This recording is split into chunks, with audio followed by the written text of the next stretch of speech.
Vem comigo porque nós estamos chegando aqui para mais um momento EBD, lição bíblica, escola bíblica dominical, Betel, e já é a lição de número 12.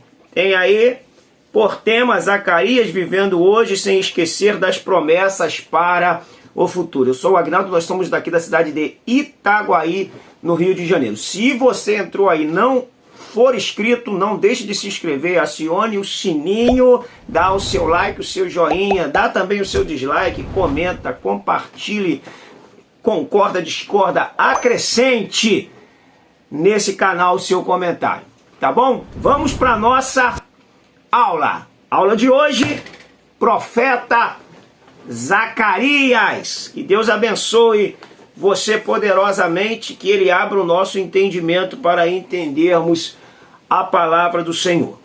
Bom, qual é o texto de ouro, o texto áureo desta lição?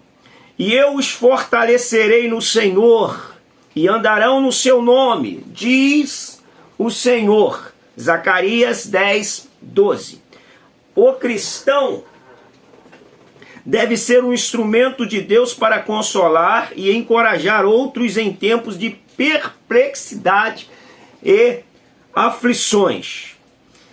Esta foi a verdade aplicada ou a verdade prática. O cristão deve ser um instrumento de Deus para consolar e encorajar outros. O objetivo da lição é apresentar o cenário do profeta Zacarias, falar de forma panorâmica sobre as visões de Zacarias e extrair lições do livro de Zacarias para os nossos dias. Qual o texto de referência? O texto de referência é Zacarias capítulo 1, versos 1, 2, 3 e 4. Vamos lá, o cenário do profeta Zacarias. A introdução diz que Zacarias foi uma voz profética para o ânimo e vigor para todos que se achavam desanimados. Sua profecia é um chamado ao arrependimento e uma palavra de esperança mediante ao sincero arrependimento. Bom, então nós vamos falar desse profeta Zacarias que, além de pregar o ânimo, também trazia uma palavra de arrependimento, que na verdade é o tema central da Bíblia, junto com arrependimento, salvação. Essas são, na verdade, os temas que norteiam a Bíblia. Confissão, arrependimento, salvação, são os conceitos basilares da palavra de Deus. Porque se não houver arrependimento, não há salvação. Se não houver arrependimento, abandono, não há avivamento. Então o arrependimento é algo muito importante na Bíblia Sagrada. Então que o Senhor nos ajude a nós nos arrependermos todos os momentos. Sermos uma pessoa que saiba dar marcha ré no nosso carro e reconhecer que erramos contra alguém, contra o Espírito Santo, muitas das vezes contra nós mesmos, e confessar essa atitude e dar uma volta por cima.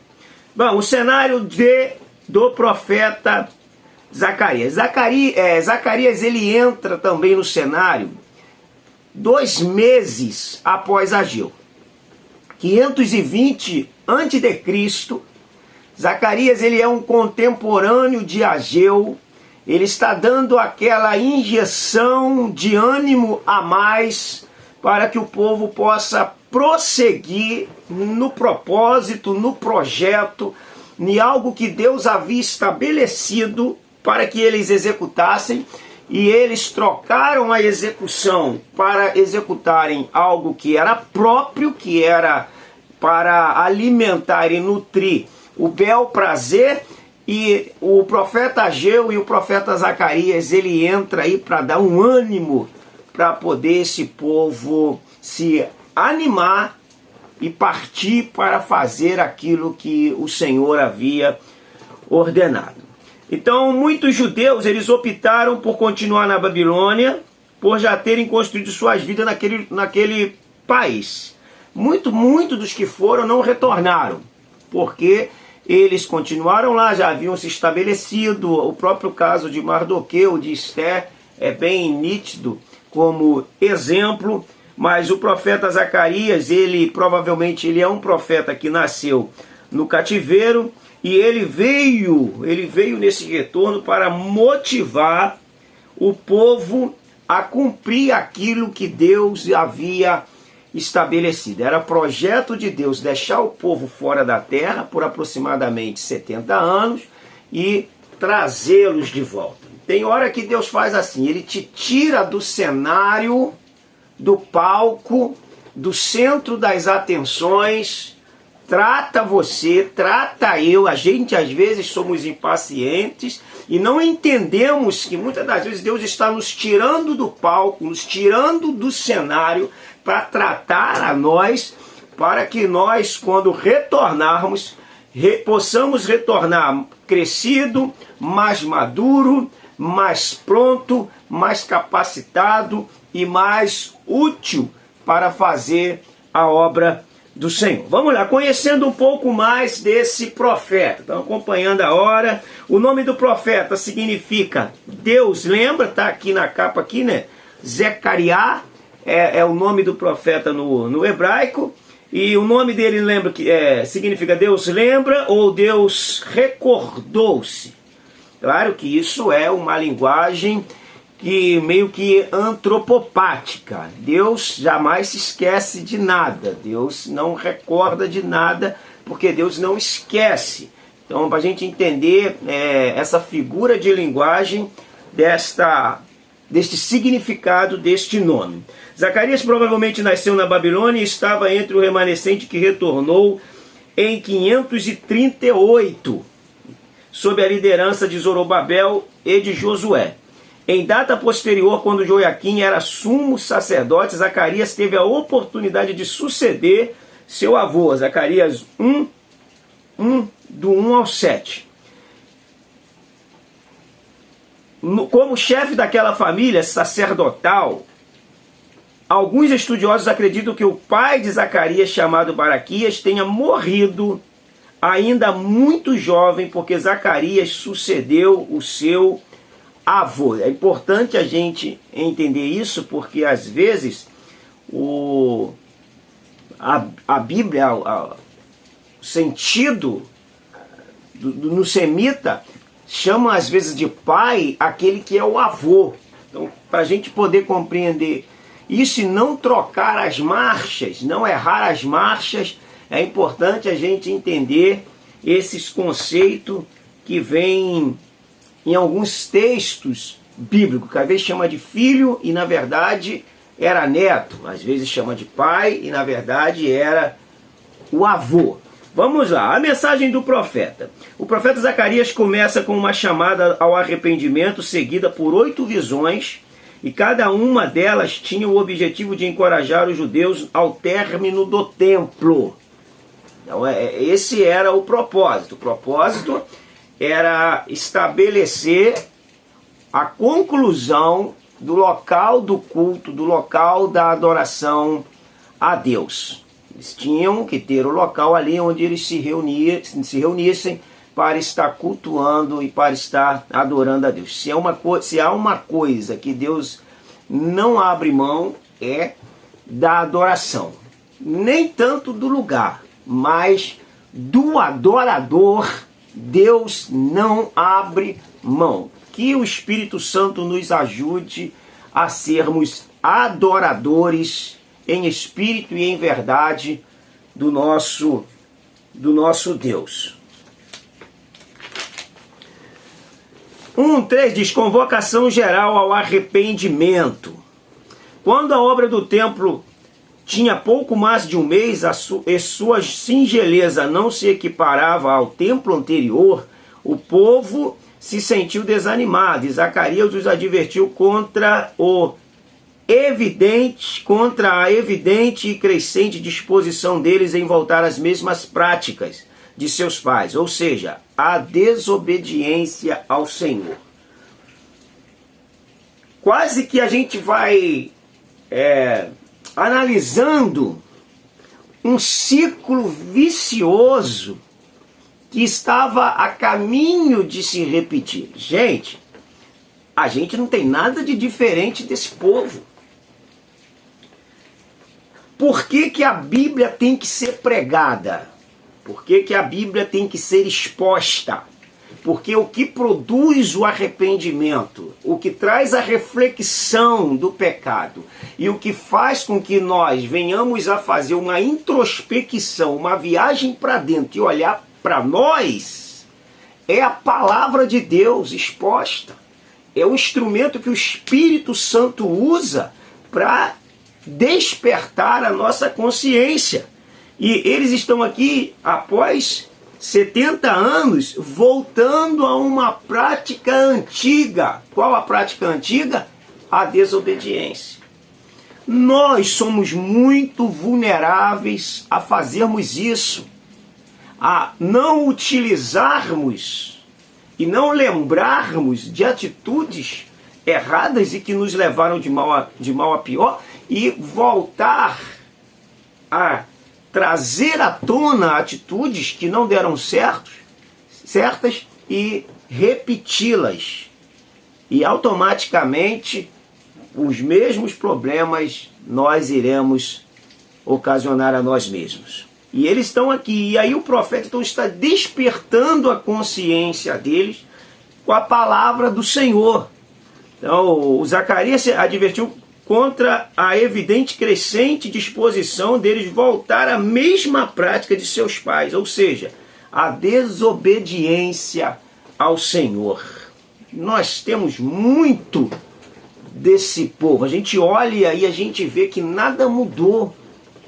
Que como Salomão diz, que é corriqueira as coisas debaixo do sol, não há nada novo. Nós vamos vendo que se nós não tivermos cuidado, a gente também caímos nessa mesma infração deles. Não temos nada de melhor que eles. O que a gente precisa é de buscar a Deus, é de que o Espírito Santo governe a nossa vida e que a palavra seja o nosso norte.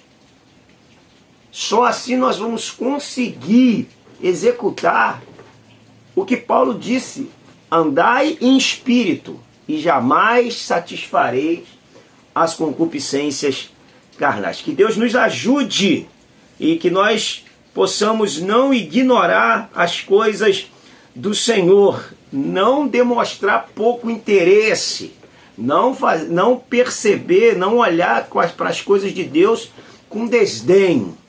Então é importante a gente saber valorizar as coisas espirituais para a gente não cair na tolice de Esaú, que negociou as coisas espirituais. Vamos lá. O 2 diz a palavra profética de Zacarias. Palavra profética de Zacarias. O profeta Zacarias recebeu de Deus mensagem de esclarecimento quanto ao seu desagrado em relação ao comportamento do povo. Olha o Senhor desagradando desse povo. Será que Deus tem se agradado de mim? Deus tem se agradado de você? É um ponto até para a gente trazer para um valor prático na aula. Porque a gente pega o microfone lá na frente da igreja. Irmão, estou muito feliz com Jesus nessa noite. Mas será que Jesus pode dizer o mesmo? Será que Jesus, o Deus, olha do céu e fala: é meu servo, minha serva, também estou muito feliz com você. Será que Deus pode fazer o mesmo? Quando Jesus é batizado e sai das águas, Deus fala do céu: este é o meu filho amado, em quem eu tenho prazer. E aí a gente pode falar assim, Deus olha para nós e fala assim: esse é o meu filho, essa é a minha filha amada. Mas será que ele pode concluir e falar: nela eu tenho prazer, nele eu tenho prazer? Uma coisa é ser amado por Deus, outra coisa é Deus ter prazer em nós. Então é dois polos, dois extremos, norte e sul. leste e oeste. E aí nós vamos entender aqui que o profeta está justamente trazendo essa tônica de que Deus está se desagradando. Eu acredito que Deus mais desagrada da gente do que se agrada. Que Deus tenha misericórdia de nós e que cada aula seja um despertar.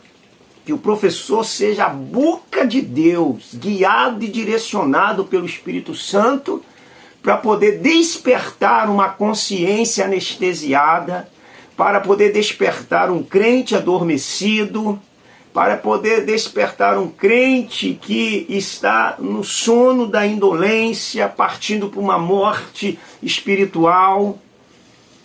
E o papel do ensino é que o professor seja o profeta de Deus, a boca de Deus naquele momento. O professor não está ali só para transferir conhecimento.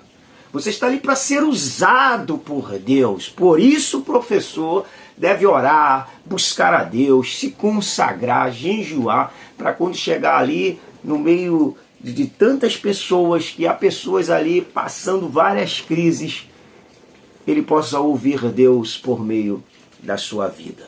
Vamos lá, o jejum que não agrada a Deus. Qual é o jejum que não agrada a Deus? Se a gente ler o capítulo 7 de Zacarias,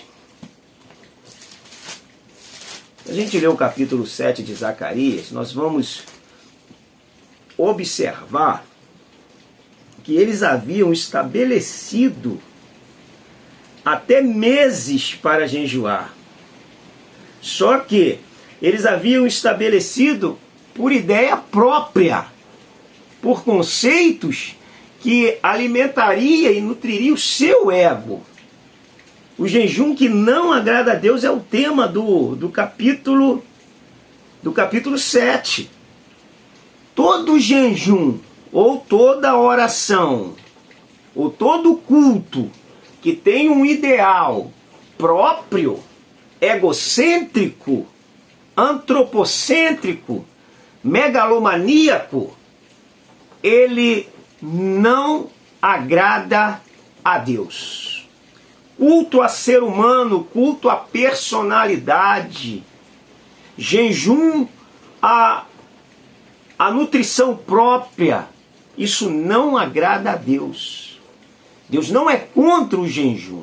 Muitas das vezes ele manda jejuar em alguns textos, mas quando a gente pega os textos para poder analisar por que esse jejum não está agradando a Deus, observe que é um jejum com ideal próprio. Um culto com ideal próprio. Vem para Deus te abençoar. Será que isso agrada a Deus? Vem buscar a Deus, deveria ser a temática. Vem chegar mais perto de Deus, deveria ser a tônica. Não tenha pressa de vir para o culto, mas tenha pressa de estar com Deus. E isso nos levará mais rápido para os cultos. O profeta está despertando. Se você ler Isaías 58, que vai falar de um jejum que não agrada a Deus, é o mesmo ideal. É um jejum egocêntrico, arrogante. Eu já fiz até um vídeo falando desse modelo de jejum. Se você quiser, você comenta que eu vou botar o link aí para você assistir.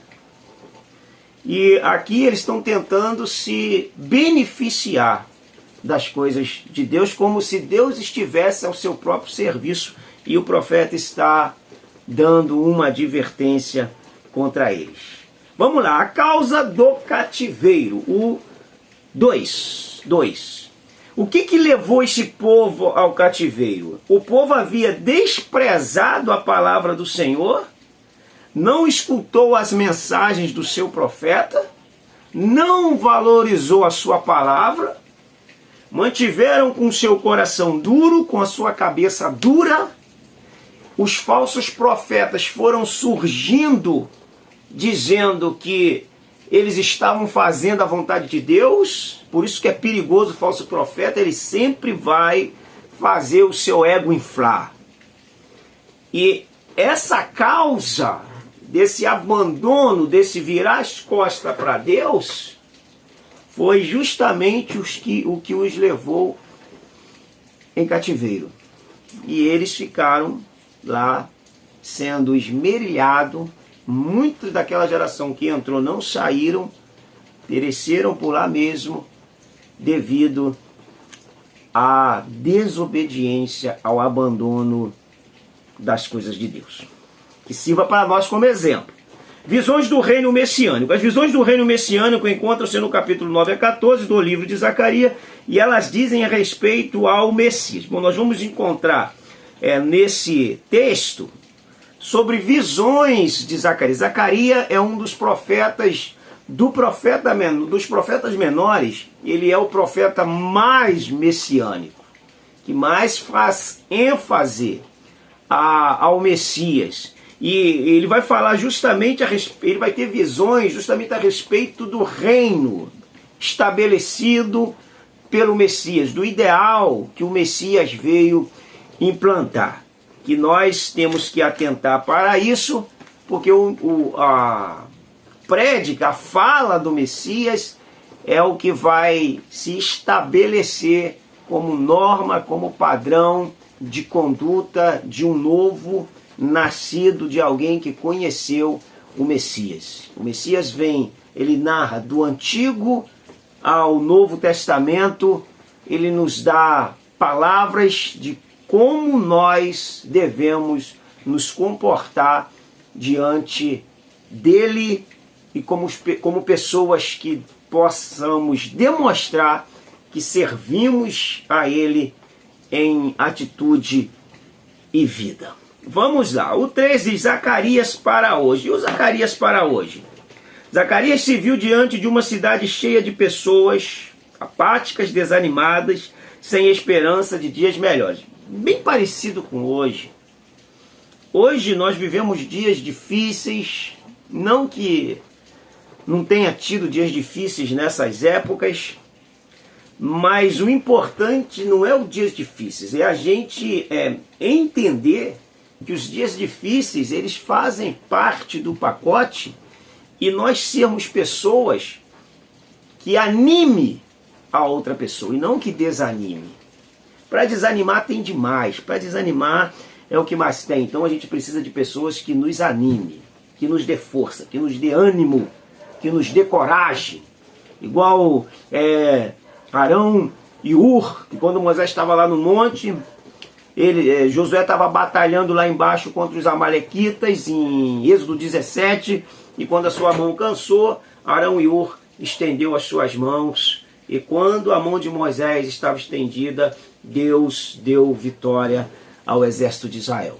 É de Arão e de Ur que nós estamos precisando, de pessoas que peguem nas nossas mãos, que nos anime, que nos dê força, que nos encoraje, que nos ajude em oração, que nos convida para a oração, que nos convida para buscarmos a Deus, que nos convida a acreditar que há esperança em Deus, que injeta nas nossas vidas fé, coragem, vigor, ânimo, e que a gente respire novos ares perto de determinadas pessoas. Isso é importante. O olhar para o futuro com esperança. Então, o Zacarias, ele prima por um relacionamento genuíno com o Senhor, não apenas conhecendo sua palavra, mas também a colocando em prática em sua vida. Tirar da teoria para a prática. Porque senão a gente cai na categoria do religioso. A gente ouve falar muitas coisas de religião, mas muito pouco se na verdade se entende o que seria a prática da religião. Bom, olha o que diz o profeta Oséias. Eu sempre cito esse texto porque eu acho ele extremamente relevante. Pois a misericórdia quer e não sacrifício, e o conhecimento de Deus mais do que holocausto. O que ele quer dizer com isso aqui? Isso aqui é importante. Misericórdia fala de amor, de compaixão, de pulsar o seu coração pela miséria alheia. do que sacrifício. Sacrifício é um culto. Ele está falando de um culto, de uma oferta. Então pois misericórdia quero e não sacrifício. E o conhecimento de Deus, mais do que os holocaustos. Então voltou para o culto. Eu quero prática, eu quero conhecimento de Deus e prática. Não adianta o culto, não havendo prática. Eu não quero isso. Eu quero prática. O culto é secundário. A prática vai demonstrar o nosso conhecimento de Deus. Muitas das vezes nós somos ensinados mais a respeito de conhecermos conceitos religiosos do que conhecermos a palavra de Deus. A palavra de Deus é o único instrumento que nos liberta.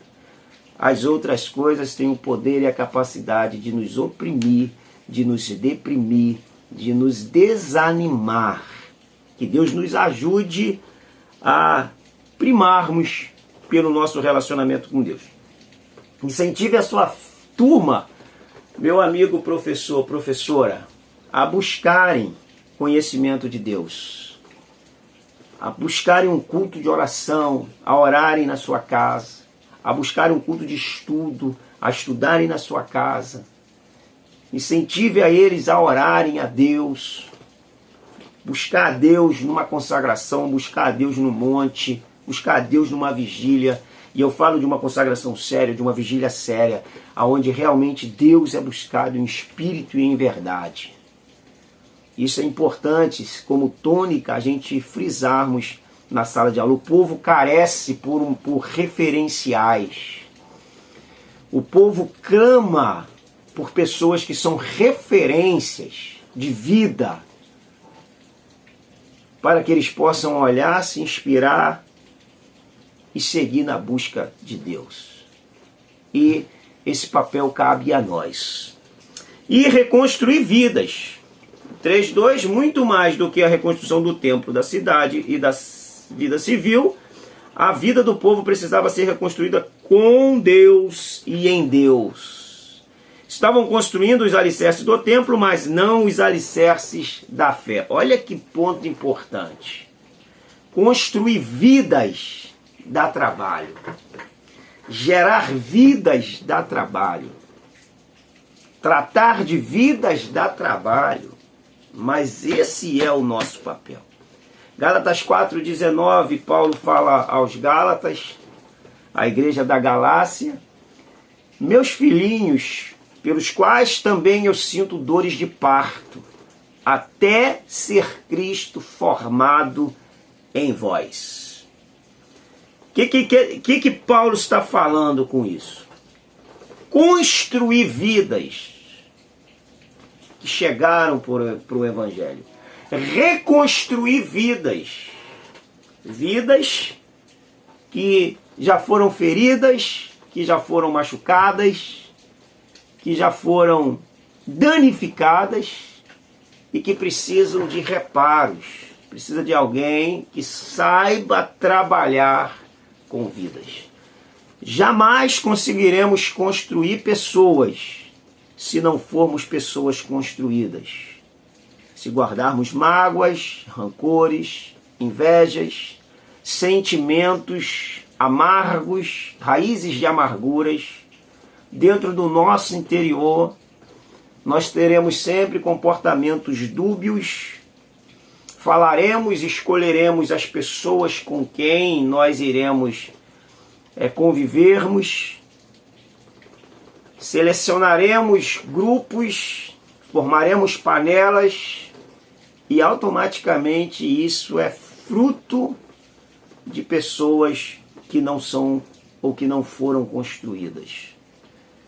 Nós jamais conseguiremos construir pessoas se não formos pessoas construídas. Que Deus nos ajude, nos amadureça, para que possamos ajudar pessoas a serem construídas, a construir pessoas. E quando alguém chegar perto de você com uma ideia perniciosa, você, ao invés de falar, se fosse eu, faria isso mesmo, se fosse eu, agiria assim mesmo, já com mágoa, com rancor, com ressentimento, isso demonstra um grau doentio, agudo. E quando a pessoa exerce um ofício de liderança, pior ainda, porque automaticamente um doente vai gerar outro doente e não gerar um sarado. Existem pessoas que odeiam, existem pessoas que praguejam, justamente porque congregam no local onde ele constantemente ouve pastores, líderes, professores amaldiçoarem em nome de Deus, praguejarem em nome de Deus, e eles vão criando um sentimento raivoso, vão criando mais raízes doentias, e automaticamente eles vão reproduzir esses ideais. Isso é muito danoso. Para fecharmos realizar a obra de Deus, os judeus, ao regressarem do exílio na Babilônia, tiveram um enorme desafio para reconstruir a cidade do templo, que estava totalmente destruída. Esse era o desafio deles. Qual é o nosso desafio? O nosso desafio é o que 3:2. Não é construir o templo, é construir vidas. Não é construir paredes, é construir corações que foram demolidos, as suas estruturas emocionais, que foram jogados ao chão suas bases familiares. E aí, essa é a tônica da obra de Deus que a gente tem e que a gente precisa exercer. Realizar a obra de Deus, nosso desafio, reconstruir vidas. É uma tônica até para a gente repetir. Vamos repetir todos juntos. Nosso desafio, reconstruir vidas. O deles era construir o templo, reconstruir o templo. O nosso, construir o templo do Espírito Santo.